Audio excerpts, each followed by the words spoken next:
I always complain about games being too loud at the start, but some of them really are loud. What's interesting too is that I prefer generally it being louder because it means you can turn the volume down versus pumping your speakers up.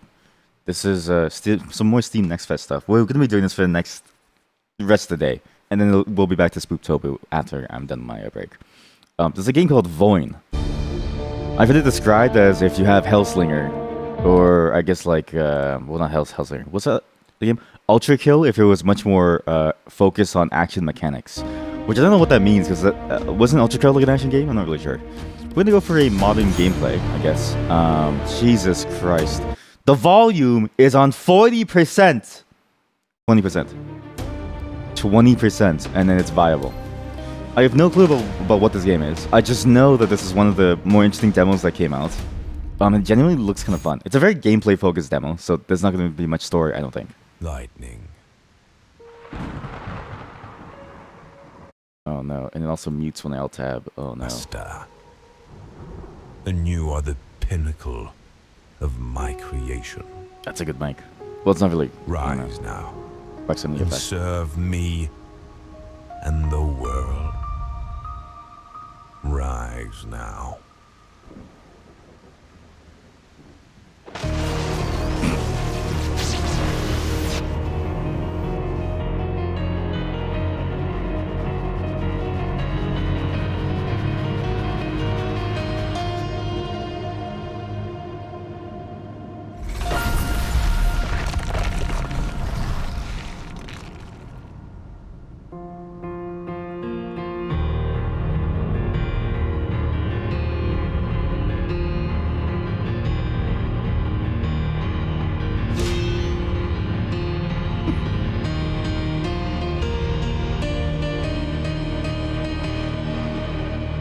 Sorry, I'm just tainted. I don't know why.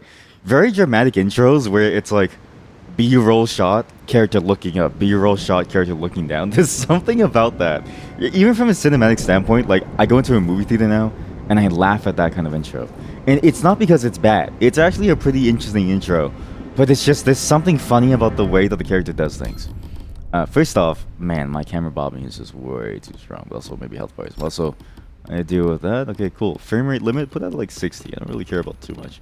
And also, I need to lower my yeah, sensitivity. There we go. You can tell this is a first-person action game, which is very interesting. This is yeah. Well, the reason why I looked at this game and I was like, this is kind of cool, is because I've been trying to find a game that's very similar to Dark Messiah of Might and Magic. Which is not to say that like I want that exact same gameplay style, but I want that level of viscerality in a first-person view that feels good. And then look at the visuals. It's very H.R. Geiger inspired. You know what I mean? Like you got the fleshy walls, you have the bones on the walls, you have the living things everywhere, and then you have my sword, and then just feel this.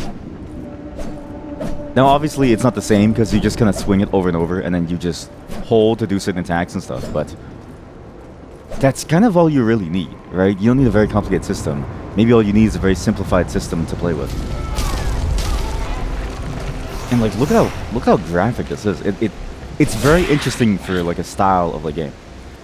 The enemies as they're further away look like the way that they are.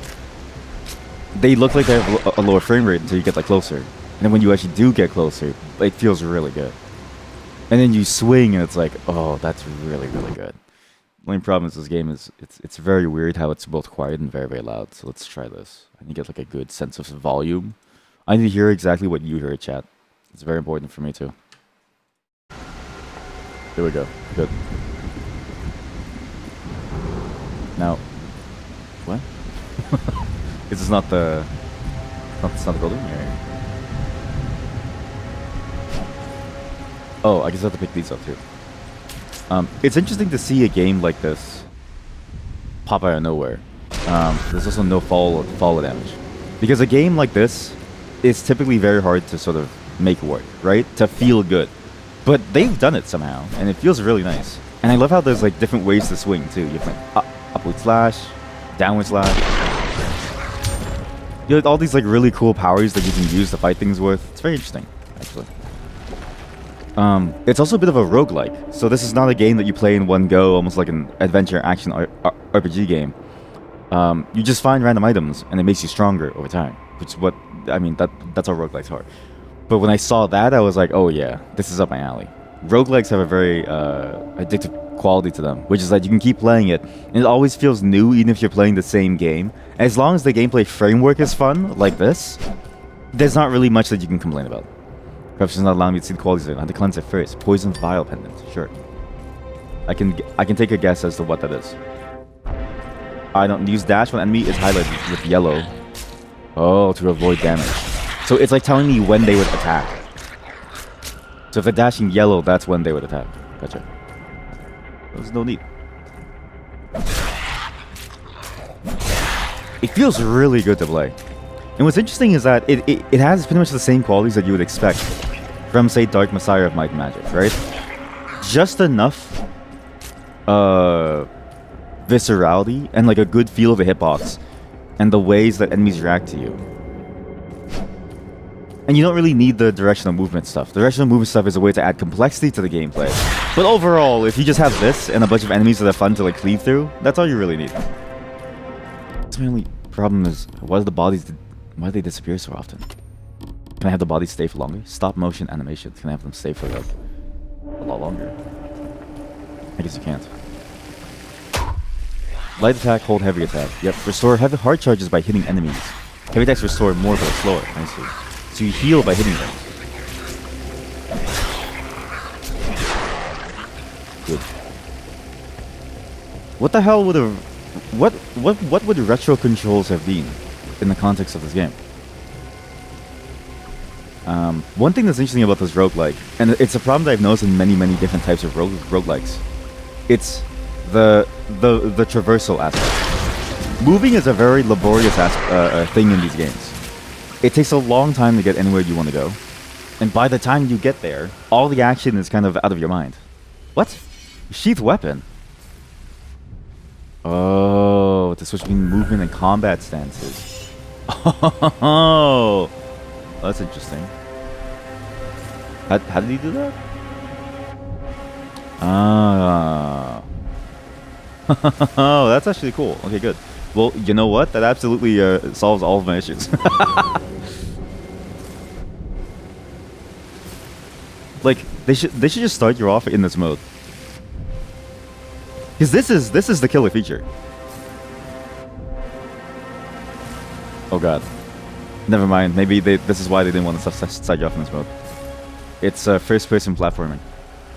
Yeah, yeah, okay. Yeah, sorry, this is... Oh god. Oh god. Oh god, okay, here we go. But this solves everything, basically. It's faster, it's a lot faster. You don't need to go around. But can I still do a lightning slam if I go like this?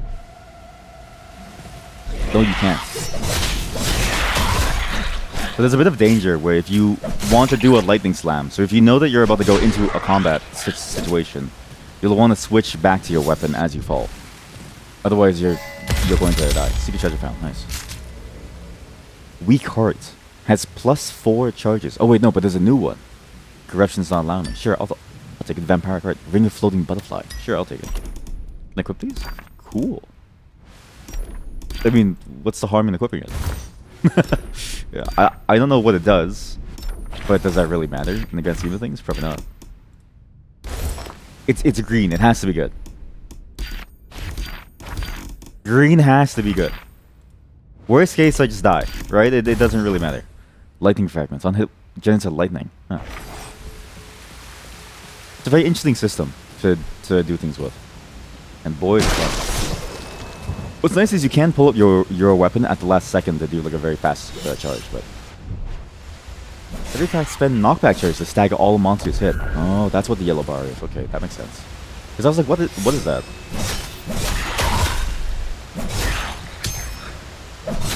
Don't know what it is, but I'll take it. Sure, Emerald Heart. I don't really care about that. It's not green. You know what? I just got 2 of the same item again and again. So down there, presumably where it would have ended off. But so what's this?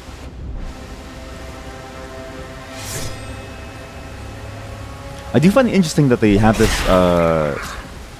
distinct mode between movement and combat. It feels very, very clunky. It's almost as if you want this mode of combat for the regular game. Because the normal dash doesn't really take you far. But I get why they don't do that, because then you're too strong. Like, you're way too strong if you have that. And I need to, how do you dodge it? If you jump or something, right? Well, there we go. If you press shift. Yeah, for an action-packed intro, this is great. And it still has that same vibe of Spooktober. I guess, like, it's the same way that, what was this? Runes of Gathering Storm. 3 runes. Performing Runic Strike with all the runes charged triggers a chain lightning, dealing 30% of my physical damage this thing, and deals an execution +1. Sure. It's easy to hit the Halloween vibes, I think. Right click. Oh. Oh, that's what it is. 3 runes. So 1, 2, 3. We charge, and then you do this. Gotcha. A lot of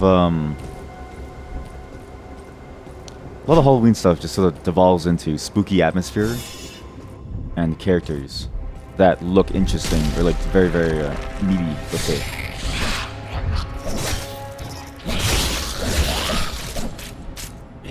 Lightning!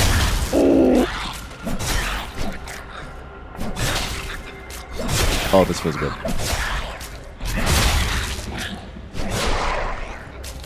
God, that feels so nice to do.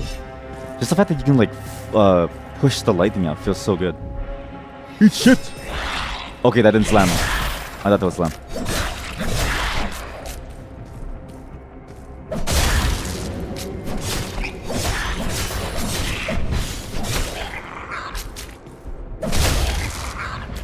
Oh yeah, that feels good. Oh god, ow. Oh, it's like the little children dudes. How come every game has to have like a child monster? And they're always very, very annoying too. It's like the Fleaman effect. Every game has to have a Fleaman, and they're always gonna be annoying. That guy dodged me really hard. Screeching necklet. Ah, corruption's not allowing me to see it. Sure, I mean I'll just go equip it. It's green. Cool, nice, and it has a cool face. What power? Huh. Unleash one of your powers through the journey menu. Oh. Ah. Skills. At launch, my weapon causes it to spin rapidly in place for several seconds, dealing damage to all enemies, shredding through monster ranks. Surrounding magic energizes all runes of my weapon. This enchantment temporarily makes the weapon to strike with accelerated electrifying blows. Leap backwards, hovering. You know, why don't you just get this? Lightning's cool. Oh, heck yeah. Yo! Oh god, that feels nice. That feels really good, actually. That's all you really need from a game like this. Oh. These secret zones are very, very interesting, too. They're very, very hidden, but they're not so hidden so as to be annoying. It's like the right amount of hidden. That feels fun to find them with. What's this? Anchored. Teleport? Sure.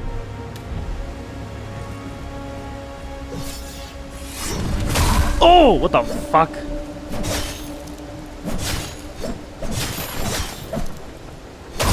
Holy shit, this thing's a monster. Okay, I can just stun it, and then we do this. Okay, I didn't have a rune strike. Oops. That was good. That was bad.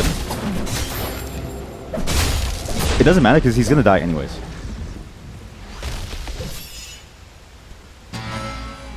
This game is very light on difficulty too, which I enjoy. You can tell that the game is made just to be a fun romp almost down, just an action RPG, fun hack and slash game.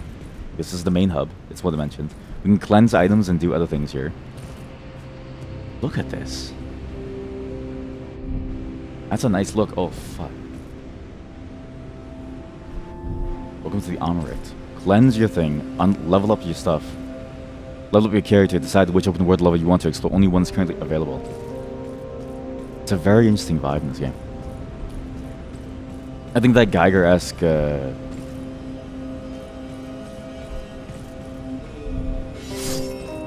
categorization was absolutely accurate. There's something interesting about that, I guess, like, mythos that I've always been attracted to. And it makes sense. I mean, you have the games like Alien, which is very much... I mean, that game is literally... Wasn't it designed by the guy?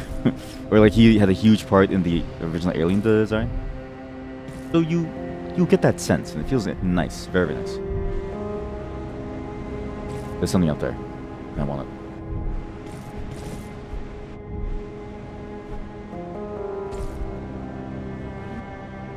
It also sort of paints this interesting picture of like, why are we here as a player character, and what are we doing here? And the music is incredibly solemn. It's a very nice type of music. This whole game actually feels very interestingly good at what it does. It's very, very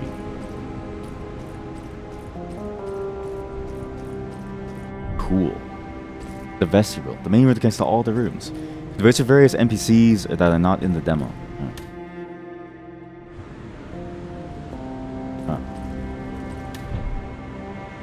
One thing too that I've noticed, and I don't know if this is an intentional thing, but Warframe has a very similar look, vibe, and feel too. It's sort of hard to explain.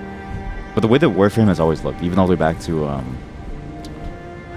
what's that game again? It was the game where they had the main character and his last name was Tenno. Their initial game, Dark Sector. Even all the way back to that game, the way that the characters looked and felt very much like this. Like it was a physical, biological form trying to take shape. It's interesting. It's actually genuinely interesting. It's a great motif.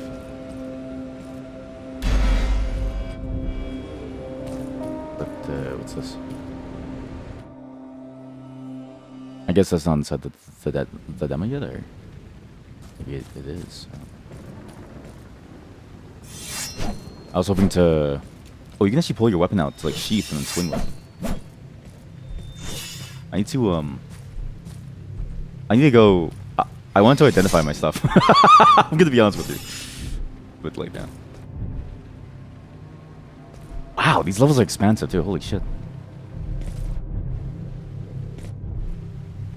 Like, just look at this. Because for a roguelike game, especially for roguelike games, you kind of expect the whole room-based approach. And maybe that's sort of the bias that I have because of 2D roguelikes, but you don't expect all of this. It just doesn't really strike you as a game that would have this.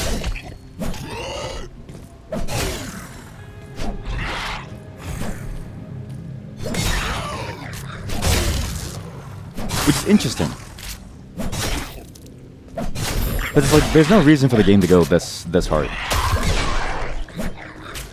But they do. And it makes it all the more better for it, I think. Wow. And it feels like you can get over there. It feels like there's a whole world that you can explore in terms of like full levels. Holy shit, that's amazing.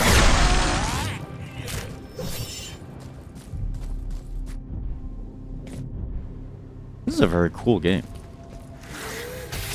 And what's funny is that this is one of those games that wasn't on my list.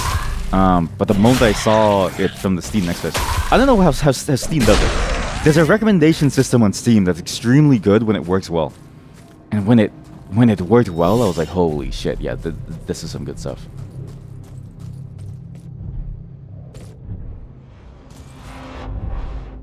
Zapped at the bark tree. Once you're ready, look up to the sky and call for a portal. Oh, shit. I can damage him by doing a perfect dodge, seems like. Okay, listen, buddy. You wanna go, buddy? Let's go!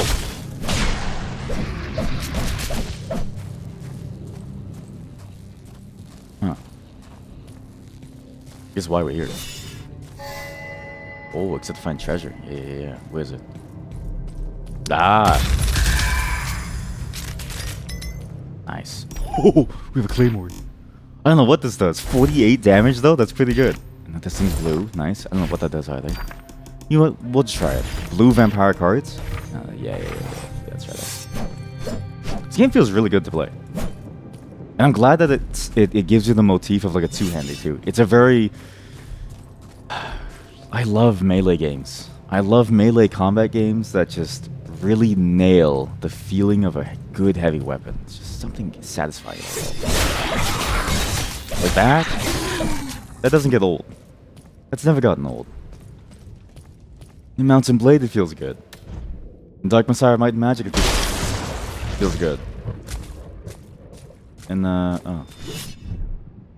Okay. I guess I'm put swamp now. Whoa, whoa, whoa, whoa.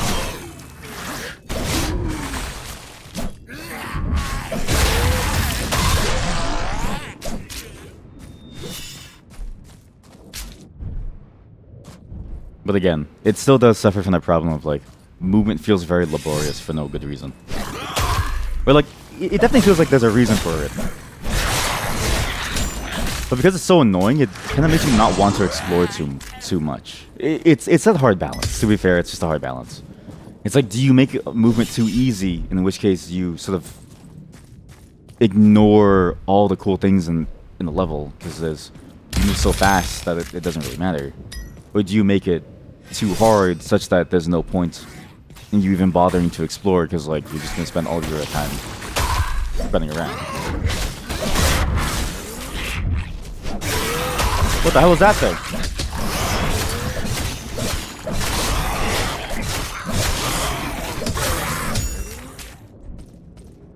Hey man, come here.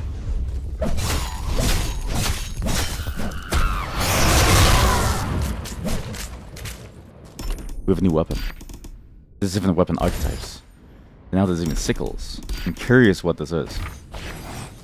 What's interesting is that this secondary... Oh my god, the secondary and this primary. Oh, that's good. What's funny is that the speed of the weapon doesn't feel much different, even though it's supposed to be fast. Maybe it's not that major of a deal. This is a cool game. I find it interesting too that this game has a structure that you would kind of find in Remnant. It's a very Remnant-coded game, if that makes sense, right? Because Remnant has that roguelike element to its core-based gameplay. It's very different from Dark Souls, but at the same time, Dark Souls kind of has that too. Like realistically, there's no real difference between Dark Souls and sort of the roguelike formula, except there are no, I guess, like randomly generated rooms. Except there was in that one Dark Souls. I think it was Dark Souls 2. So it's like, is there really a difference between these games? Not really. And I think that's why it works so well. It feels like a very interesting take on that particular type of genre. And honestly, it's a very great genre because it matches perfectly to what you would expect from the two games. You get the difficulty and the complexity and all the cool gameplay framework stuff of, you know, a Souls-like game, and then you also get the fun replayability of a invisible wall of a game like this, where you just get to keep going on and on and on and seeing how you get stronger or better or something. Interesting.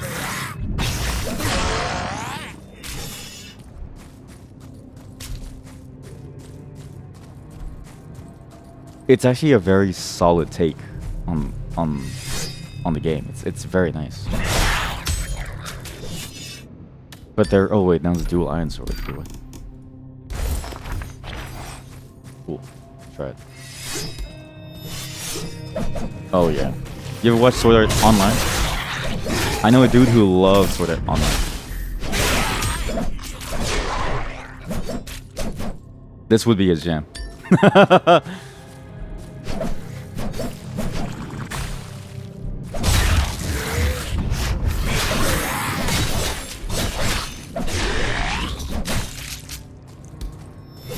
God, that feels good. And I love that it gives you the freedom to switch between these two weapons too. It doesn't lock you in. God, what a solid game. Holy shit. I'm surprised that this wasn't on my radar too, because like, it's a genre that I really, really enjoy. I mean, I guess it's a genre that everyone enjoys. There's something to be said about this genre whose entire motif is giving you dopamine in bite-sized chunks. Not that that's a bad thing. But like you know, like you definitely get the sense that that's the type of game that you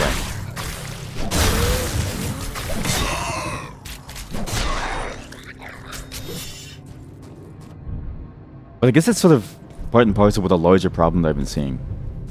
Which is there's a lot of games coming out. Which feels like that's not really a problem.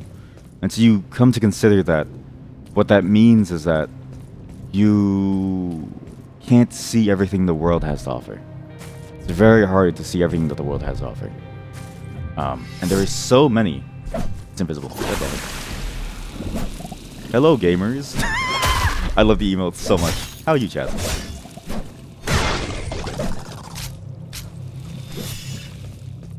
But because there's so many games out there, it feels very hard to find the games that you'd be interested in. Whereas before, it's weird to say this because it's like you'd have that same problem no matter what, but the problem feels a lot more difficult now. Because before, you could find the game that you were interested in because there was only 20 or 30 games to like look through, right? Let's say. And you'd have like console locking and stuff like that, like platform exclusivity. Like you'd have a lot more things allowing you to find a game that you pretty much will enjoy. Have I played Witchfire? No. I was actually going to mention that. Thank you for reminding me. Oh my god, thank you.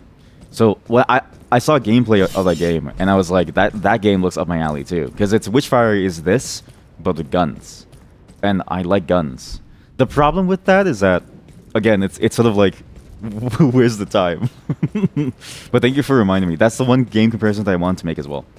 And that Witchfire feels like this, but with guns. Like, this feels like a distillation of it towards melee combat. Witchfire felt like a cool distillation of it towards gun range combat. Apparently made by a lot of the same devs as Destiny 2, too, so you get a lot of the same gunplay, which... I tried Destiny 2 for a bit. Like, by myself. It's very fun to play with.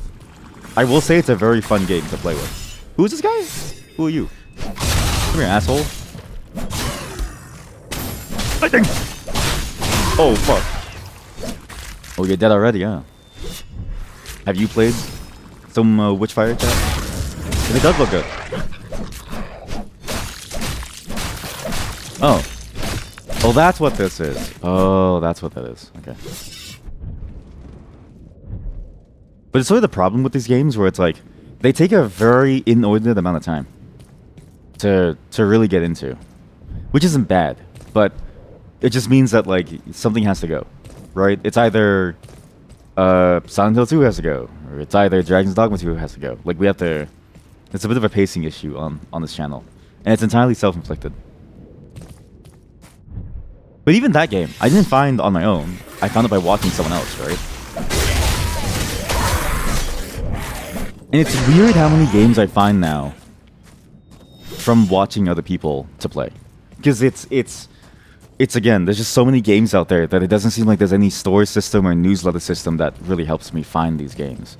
I'm pretty much always forced to find games by watching other people. And that's the only way that actually works. You wanted to, but you haven't. Yeah, because it does look fun.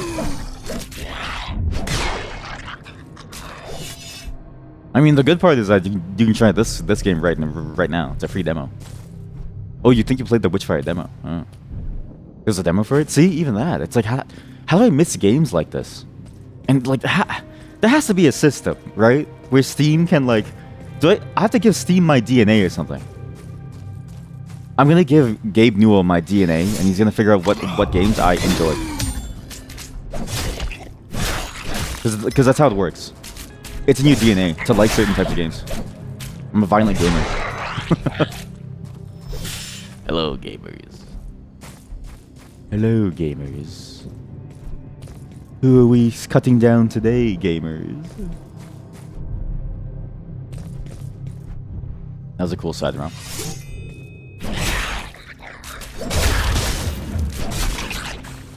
But even for this next fest, like there's a thing that I think you'll notice too. That's invisible.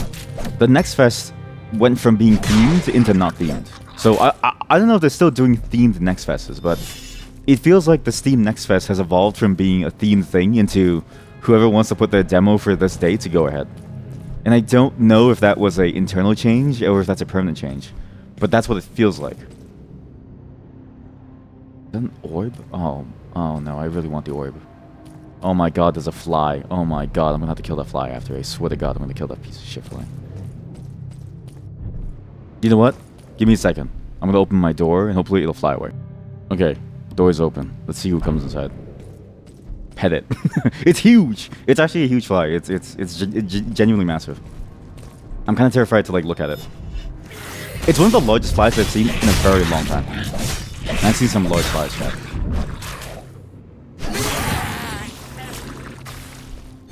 Yeah, you might like this again. Unless you also have my eye problem. The problem of no time. You know that they can smell fear? There's no way. What scientist?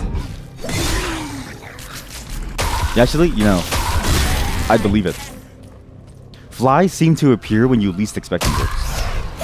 Did you have to summon a meteor on me? What the fuck?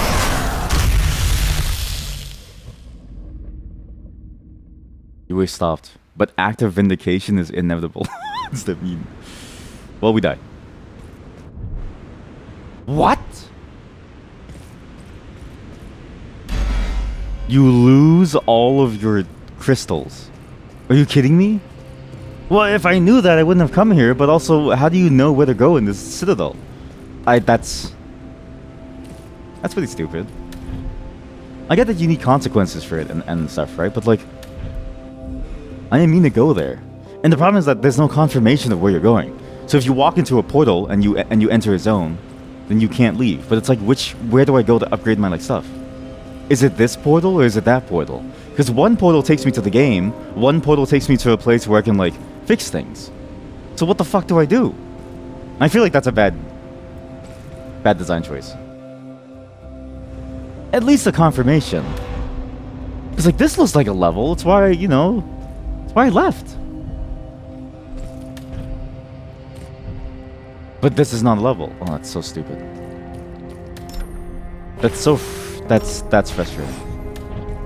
I'm sorry, but that's an extremely frustrating element of this game. I know it's gamey to have a thing where it's like you have a confirmation stream and stuff, right? Because it's like, okay, like the game tells you, right? But there's no difference between like that portal and this portal conceptually. So it's like, which one is a normal portal? Do they really look this crusty? Yeah, it's filtered. It's like a filtered thing.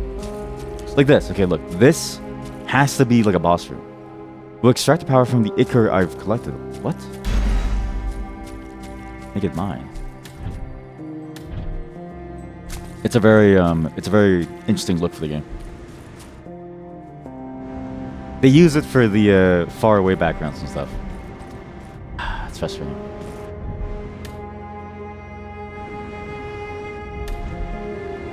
I'm not a fan of that. Not the background stuff. I'm just not a fan of like you losing everything and then the game not having a confirmation that this is like a fucking level. Because like this looks like a level thing, but clearly not. Oh, just go to the max.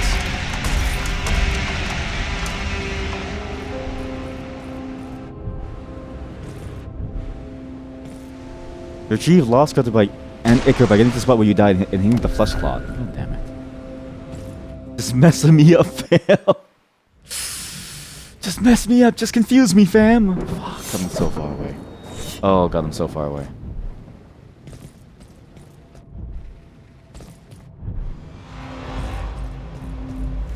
Oh, fuck. I fucked up. I made it too hard. Oh, no. Okay, well, we just speed running for the stuff and then we come back, eh? Coming towards me. We just go as fast as we can for a gear, and then we just leave. No need to fight them, because I've already fought all the guys. There's nothing new. Now, I feel like the movement speed stuff is really nice.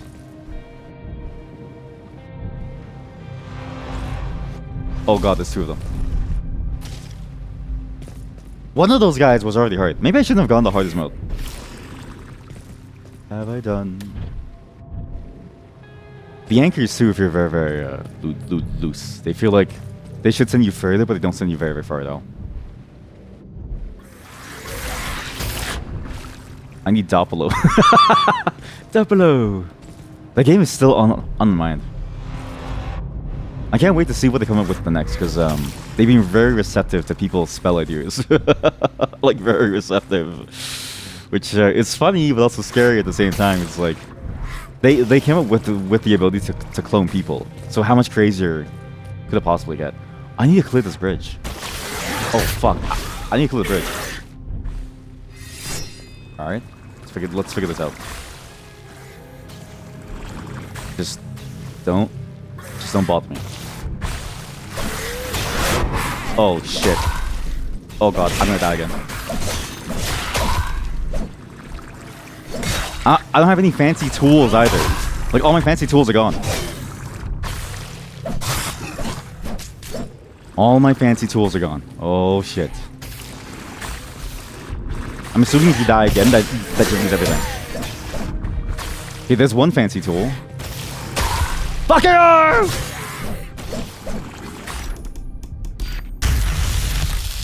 What? Well, you know what?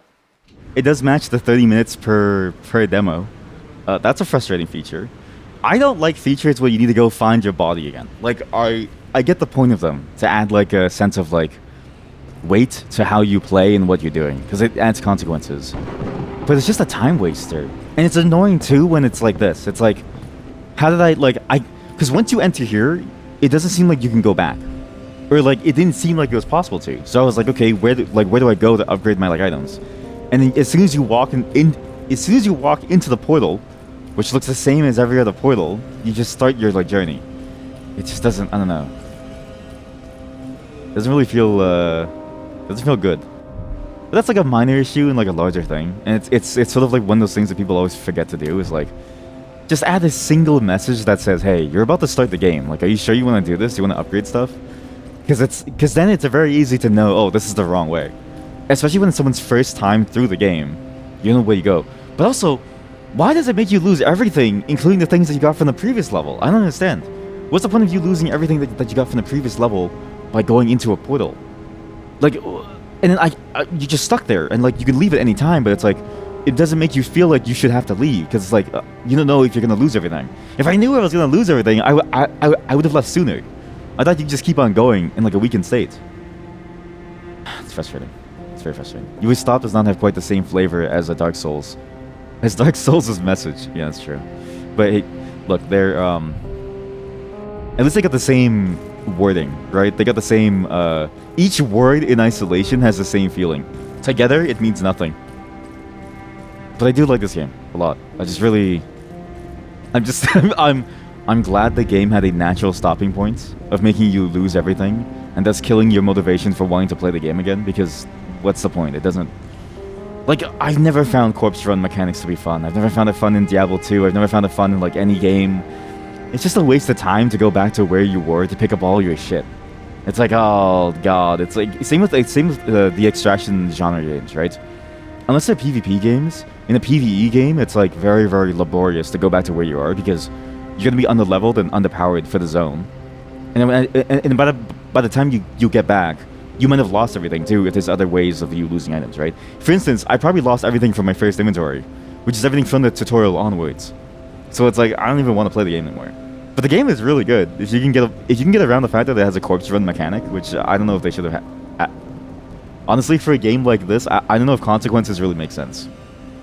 I know it's a weird thing to say, but the consequence should have maybe been like, you know, you don't get to continue, and like there's gonna be NPCs and like story stuff too. So it's like, I'd rather have that compared to losing everything. Especially because it loses your equipment too. It's like a very heavy cost compared to even like a normal Dark Souls game. Because at least in the Dark Souls, right? You lose your runes, you lose your souls, that's it. This, you lose your sword, man. Like, I have nothing. I have nothing to my name.